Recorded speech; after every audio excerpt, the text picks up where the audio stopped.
नमस्कार, मेरा नाम आलोक है। आप लाइव स्ट्रीज देख रहे हैं। बिहार के पुल में दरार क्या आई कि अब बातें जो हैं वो गठबंधन के पुल पर आकर अटक गई हैं। हम बात आज कर रहे हैं 70 घाट पुल की, जिसको लेकर के दिन भर खबरें चलती रहीं। नेता प्रतिपक्ष तेजस्वी यादव ने प्रहार किया, फिर बिहार सरकार के पथ निर्माण मंत्री नंदकिशोर यादव ने उस पर अपना बयान जारी किया। IPRD ने फिर वीडियो जारी करके बताया कि 70 घाट पुल बिल्कुल ठीक है। लेकिन हम बात कर रहे हैं एनडीए की पुल की। एनडीए की पुल की बात हम इसलिए कर रहे हैं क्योंकि चिराग पासवान कहीं ना कहीं पुल को थोड़ा कमज़ोर कर रहे हैं। सीनियर जर्नलिस्ट ज्ञानेश्वर इस वक्त हमारे साथ मौजूद हैं। बात 264 करोड़ की पुल की हो रही थी, लेकिन बातें जो हैं कुछ दिन पहले से भी मीडिया में थी। पार्लियामेंट्री बोर्ड की बैठक हुई, उसके बाद चिराग पासवान लगातार जेडीयू पर बोलते रहे।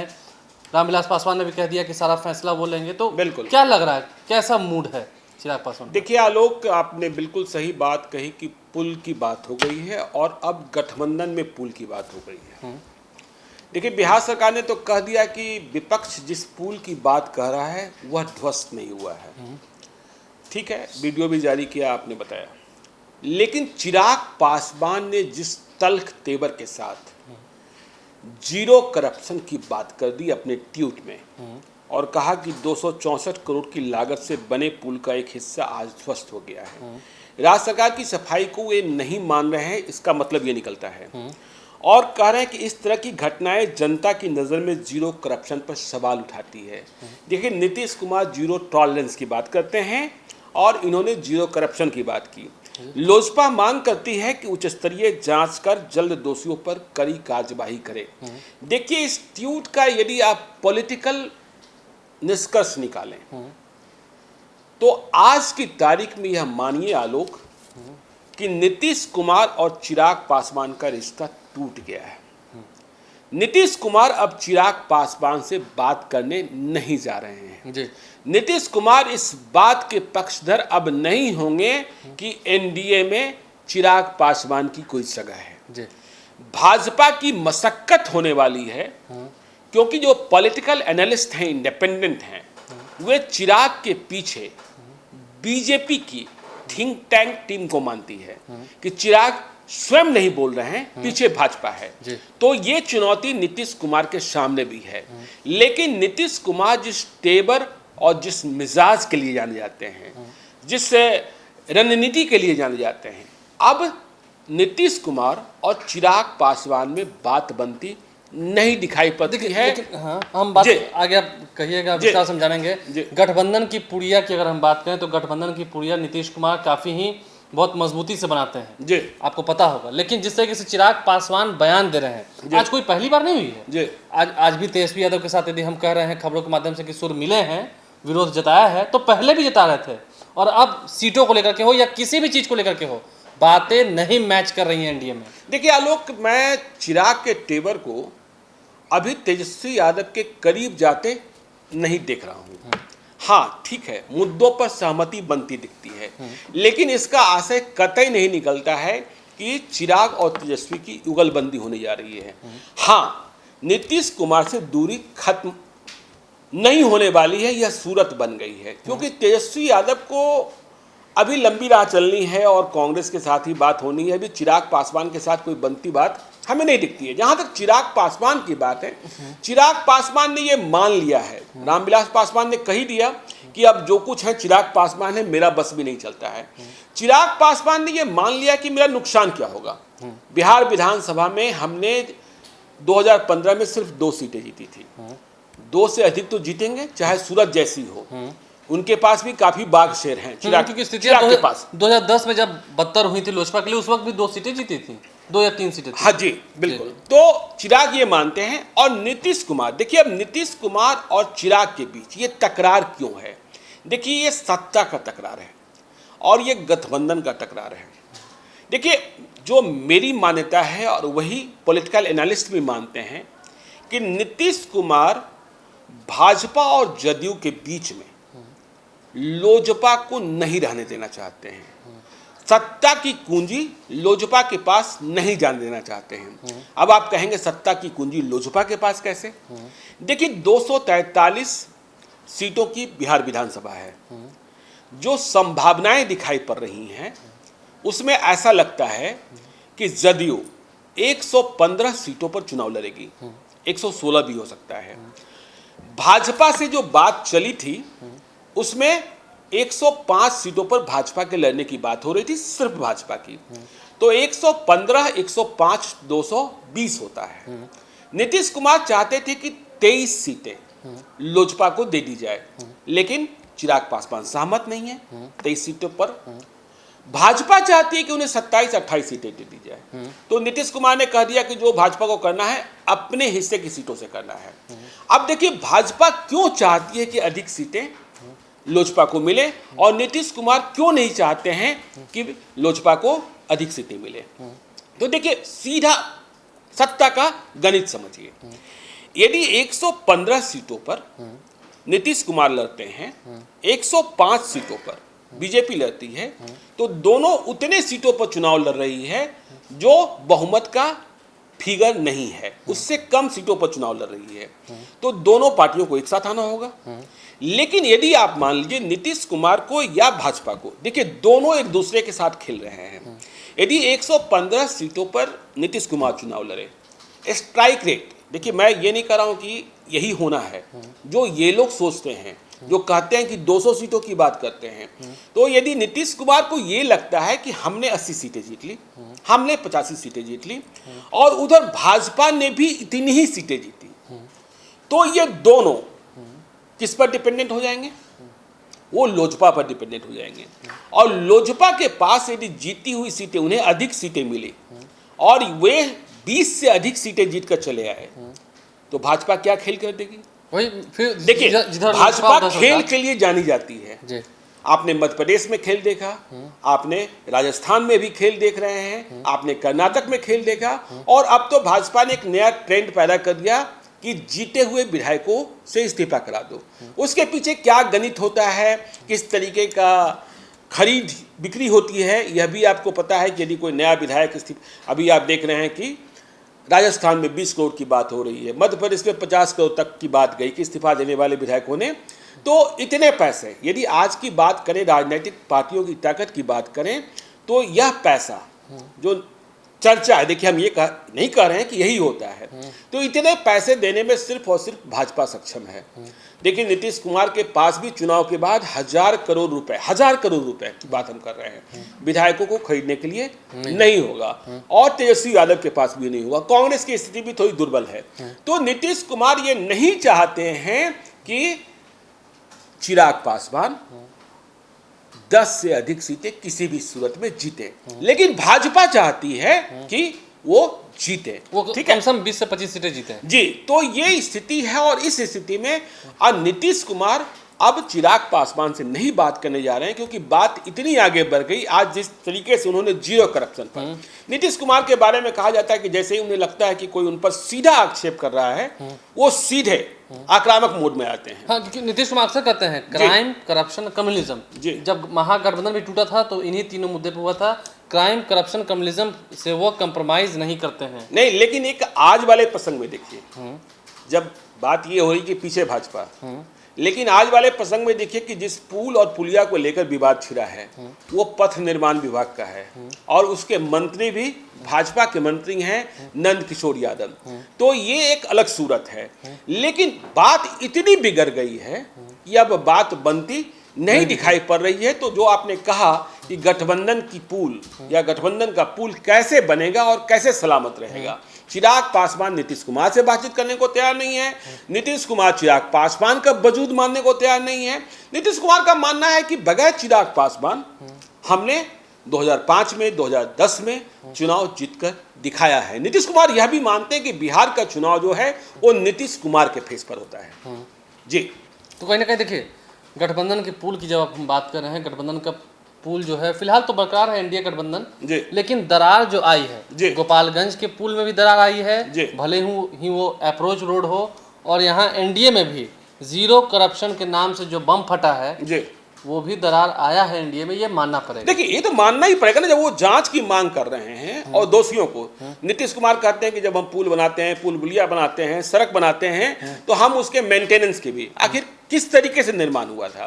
तो जिस तरीके से कोरोना के मामले में भी आपने देखा होगा कि चिराग पासवान ने कहा कि जिस लड़ाई की हम उम्मीद करते हैं, पिछले दिन उन्होंने मतलब मीडिया के सामने आकर नहीं, लेकिन उन्होंने योगी आदित्यनाथ की तारीफ की थी और नीतीश कुमार पर सवाल पूछे थे। नहीं, कुल मिलाकर इसी के साथ बातें कर रहे हैं तो सीधा अर्थ तो यही निकलता है कि यदि चिराग पासवान कुछ कह रहे हैं जी और बीजेपी इस वक्त शांत है, जी, बड़े भाई की भूमिका में अगर केंद्र में देखें तो बीजेपी ही है। जी, यदि बीजेपी चाहती तो तुरंत लगाम लगाती या फिर कोई बड़ा एक्शन ले सकती थी, लेकिन बीजेपी का शांत रहना भी कहीं ना कहीं जेडीयू के लिए खतरा की घंटी बजा रहा है। देखिए, जेडीयू के लिए खतरे की घंटी बीजेपी का प्लान बी, अभी हम इस पर नहीं जाएंगे, लेकिन अभी आपको याद होगा पिछले दिनों पार्लियामेंट्री बोर्ड की बैठक हुई थी लोजपा की। जी, ठीक है, चिराग पासवान लीड कर रहे थे। हाँ, जो बिहार के विधायक थे वो गए थे। हाँ, जो भी सभी लोग जो मौजूद जो थे। उनके 11 सदस्यीय कमेटी है उसमें 10 लोग वहां मौजूद थे या 9 लोग मौजूद थे। जी, वहां चिराग पासवान ने कुछ बातें की जो बातें भीतर से आई हैं, और चिराग पासवान ने अपनी पीड़ा व्यक्त की और लोगों से पूछा कि क्या हम एनडीए गठबंधन में हैं बिहार में। चिराग पासवान ने यह जरूर कहा कि हम केंद्र में हैं। चिराग पासवान कुछ बिंदुओं पर बिल्कुल नाराज थे। देखिए, जो हमें खबर है, चिराग पासवान ने यह कहा कि देखिए, मैं एलजेपी हूं, कहने को मैं एनडीए का हिस्सा हूं, लेकिन बिहार में हमारी क्या स्थिति है, ये चिराग पासवान पार्लियामेंट्री बोर्ड की बैठक में बता रहे थे। उनका कहना था कि एलजेपी का अध्यक्ष चिराग पासवान दिल्ली से पटना जाता है, मेंबर ऑफ पार्लियामेंट भी है, दूसरी बार जीता है, वो मुख्यमंत्री नीतीश कुमार से मिलने का समय मांगता है, 3-3 दिन गुजर जाते हैं और मिलने का समय नहीं मिलता है। तो ऐसे में किस बात का गठबंधन और किस बात की नुमाइंदगी। तो ये उनकी एक पीड़ा चिराग पासवान की है कि नीतीश कुमार से वो मिलने का समय भी नहीं ले पाते हैं। जी, देखिए, कुल मिलाकर जो आप बातें कर रहे हैं, स्थितियां जो हैं स्पष्ट हैं। जी, आखिरी सवाल आपसे लेंगे। नहीं, अभी देखिए, इन्होंने पार्लियामेंट्री बोर्ड में जो बातें कही हैं उसी आधार पर हम कह रहे हैं कि देखिए, अब संबंध बनने का या संबंध आगे बढ़ने का रास्ता बंद होता दिख रहा है। तो पहली बात उन्होंने कही कि मुलाकात का समय नहीं मिलता है। दूसरी बात उन्होंने जो चिराग ने पीड़ा व्यक्त की, उनकी पीड़ा ये थी कि देखिए, कहने को हम बिहार में एनडीए के गठबंधन में हैं, हम हिस्सा हैं। मंत्रालय को लेकर भी उन्होंने जब नहीं, अभी आ रहे हैं प्रेस कॉन्फ्रेंस किया था उस वक्त कहा था। हाँ, अभी हम आ रहे हैं, उस पर आ रहे हैं आलोक। तो उन्होंने ये कहा कि देखिए, मुख्यमंत्री से मिलने का समय नहीं मिलना। दूसरी बात चिराग पासवान ने कहा कि मैं लगातार पत्र लिखता हूं, कोई जवाब नहीं मिलता है। मुख्यमंत्री स्तर की बात छोड़ दीजिए, मेरे पत्रों को बिहार के चीफ सेक्रेटरी और डीजीपी भी नोटिस नहीं लेते हैं। यह चिराग की पीड़ा है। चिराग ने कहा कि मैं इतना भी सक्षम नहीं हूं कि मैं खतरे में पड़े अपने पार्टी के किसी नेता को सुरक्षा दिला सकूं। तो फिर किस बात का गठबंधन, फिर किस बात का एनडीए, फिर कैसे एनडीए में एलजेपी। ये दूसरी पीड़ा थी। तीसरी बात उन्होंने कही कि देखिए, नीतीश कुमार जी ने मंत्रिमंडल का विस्तार किया, ठीक है, लोकसभा चुनाव के बाद संजय झा मंत्री बने, तो लोजपा के नुमाइंदगी पशुपति कुमार पारस कर रहे थे जो सांसद बन गए थे। तो ठीक है कि आपने विधान पार्षद किसी को नहीं बनाया, लेकिन हमारे जीते हुए विधायक थे, उनको आप मंत्री बना सकते थे, 2 विधायक में से किसी एक को, वह भी आपने उचित नहीं समझा। तो फिर हम बिहार में हैं कहाँ। फिर एक बात और चिराग पासवान ने इसी कड़ी में जोड़ी कि कई आयोग बने जिसमें अधिकांश में जदयू के ही सदस्य नियुक्त किए गए, लेकिन लोजपा का कोई हिस्सेदार नहीं बना। अब देखिए, एक और उनकी पीड़ा है। अब यह बात कितनी सच है नीतीश कुमार जानते होंगे, रामविलास पासवान जानते होंगे, लेकिन यह बात पार्लियामेंट्री बोर्ड में चिराग पासवान ने की और वह बात इमोशनल है थोड़ा। बात यह है कि चिराग पासवान ने कहा, मीटिंग में बताया लोगों को, कि रामविलास पासवान को राज्यसभा के लिए नामजदगी का पर्चा भरना था। वे पटना आए, मुहूर्त का समय निकला, और जब मुहूर्त का वक्त आया, जब वे जाने को तैयार हुए, तो भाजपा की ओर से संदेशा ये आ गया कि पहले आप नीतीश कुमार जी से बात कर लें। इसका असर यह भी निकलता है कि नीतीश कुमार जी से रामविलास पासवान जी ने औपचारिक बातचीत भी नहीं की होगी। तो इसके बाद रामविलास पासवान जी ने नीतीश कुमार जी से संपर्क साधने की कोशिश की, जिसमें कई घंटे लग गए। फिर कुछ बातें हुई, ठीक है, आखिरकार नामांकन भी हुआ, सब कुछ हुआ, लेकिन वहां भी भावनात्मक रूप से आहत दिख रहे थे, यह बातें बताते हुए पार्लियामेंट्री बोर्ड में चिराग पासवान। तो एक बात यह थी, तो कहीं जो पुरानी बात, देखिए एक बात और, एक बात हम आ रहे हैं पर पुरानी जो बातें हैं वो चिराग पासवान को अब खल रही हैं। मंत्रालय में हिस्सा ना मिलना, सरकार में भागीदारी नहीं रहना, क्योंकि नीतीश कुमार को भी देखिए, हम उदाहरण दे रहे हैं, जब मोदी सरकार 2 का गठन हुआ था, उसमें जब नीतीश कुमार की जेडीयू से कोई मंत्री नहीं बात, तो उन्होंने साफ साफ पटना एयरपोर्ट पर कहा था कि हमें सांकेतिक रूप से कोई हिस्सेदारी नहीं चाहिए, हम भागीदारी रहेंगे, नहीं तो हम मंत्रालय में नहीं रहेंगे। ये नीतीश कुमार ने कहा था, नीतीश कुमार ने कहा केंद्र के बारे में। कुछ उसी तरीके से बिहार में चिराग पासवान के साथ होता दिख रहा है। देखिए अब देखिए बात इतनी ही तक नहीं खत्म हुई। देखिए सुशील कुमार मोदी का जिक्र आया एलजेपी की पार्लियामेंट्री बोर्ड की मीटिंग में। चिराग पासवान ने साफ तौर पर कहा कि वे सुशील कुमार मोदी को भाजपा का हिस्सा मानते ही नहीं हैं। वे सुशील कुमार मोदी को नीतीश कुमार का दूत मानते हैं भाजपा में। और अभी 5 जुलाई को जन्मदिन था रामविलास पासवान का। चिराग पासवान ने इस बात का भी जिक्र किया कि रामविलास पासवान जो उनके पिता हैं, कि उन्हें शुभकामना देने में नीतीश कुमार ने बहुत देरी कर दी उस दिन ट्वीट करने में। और जब तक नीतीश कुमार ने शुभकामना का ट्वीट नहीं किया, तब तक सुशील कुमार मोदी ने भी शुभकामना का ट्वीट नहीं किया। जब नीतीश कुमार ने देरी से ट्वीट किया, तो उसके कुछ मिनट बाद सुशील कुमार मोदी ने ट्वीट किया। तो ये सारी जो भावनाएं हैं चिराग पासवान को आहत कर रही हैं। और आज आपने देखा ही बम फट गया कि जिस तरीके से चिराग पासवान ने बात की, साफ साफ नीतीश कुमार की सरकार पर भ्रष्टाचार का आरोप लगा दिया है और जांच की मांग कर रहे हैं। लेकिन देखिए चुनाव का साल है, बात वहीं फंसी है। मैं फिर से कहता हूं कि भाजपा चाहती है कि लोजपा 20 से 25 सीटें तो निश्चित रूप से जीते, ताकि सत्ता का संतुलन नीतीश कुमार के साथ बना रहे। और नीतीश कुमार चाहते हैं कि हमारे और भाजपा के बीच में लोजपा ना आए, लोजपा 10 से कम सीटें जीते। और सीटें भी इसीलिए जब देने की बात हो रही थी, तो जिस पर आपत्ति थी चिराग पासवान को कि जो सीटें उनके लिए चुनी जा रही थी, वो सीटें ऐसी थी जिन सीटों पर जीत मिल ही नहीं सकती है। क्योंकि देखिए ये दोनों पार्टियां, तीनों पार्टियां मानती है कि बिहार में 60-70 ऐसी सीटें हैं जहां महागठबंधन से चुनाव जीत पाना बहुत टेढ़ी खीर होगा। तो लब्बो-लुआब यही है कि नीतीश कुमार से चिराग पासवान का रिश्ता खत्म हो गया सा दिखता है। अब इस रिश्ते को बचाने के लिए कोई रामबाण ही भाजपा को निकालना होगा।